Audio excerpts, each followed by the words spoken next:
Following the death of Cardinal John Louis Tarn in early July, the Vatican Camerlengo position currently sits vacant.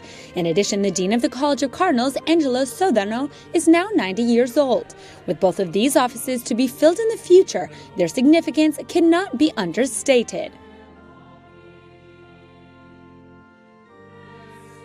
Camerlengo comes from a Latin word meaning chamber officer. Thus, it's the cardinal responsible for safeguarding and administering the temporal goods and rights of the Holy See at a specific time, in the event of a papal death or resignation.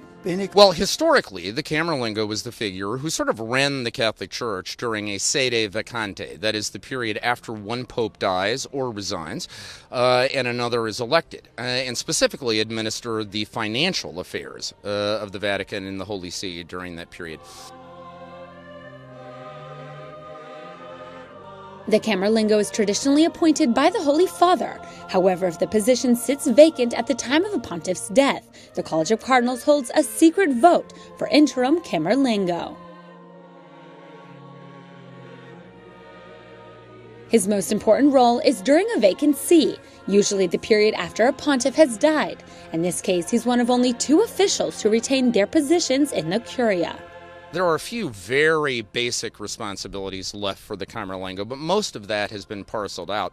Really, the only ceremonial role of significance left to the Camerlengo is that he still is the official who formally certifies the Pope's death, removes his ring, and shatters it so that no one can falsify documents using the Pope's seal.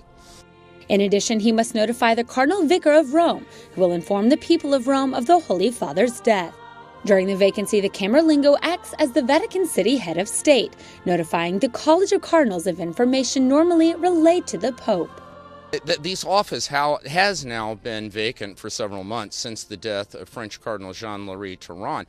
I honestly don't think Pope Francis or anyone in the Vatican perceives any particular urgency about appointing a successor.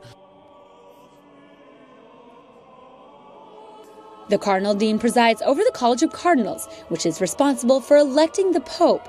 Although the Dean has no power over the other cardinals, he's viewed as a first among equals. During the death of a pope, he's the person who administers the oath of secrecy and presides over a conclave to elect the next pope. The dean will also be the person to accept the election and ask the newest pope what name he will take. The most important role the dean performs is that he presides over what are known as the general congregation meetings, which are meetings that all of the cardinals who have already made their way to Rome have every day before they actually go into the consistory. Okay, and those general congregation meetings are extraordinarily important because that's where the cardinals kind of talk out what they see as the issues facing the church right now and the kind of man they need to face those issues. As the name implies, the College of Cardinals is composed of cardinals who collaborate with the Pope and assist him by holding offices that ensure the daily care of the universal church. Within the college, there are 3 orders of cardinals: the Episcopal order, the Presbyterial, and the Diaconal. The dean is from the Episcopal order, which is technically the highest level, but each role is assigned to all the bishops according to his parish in Rome.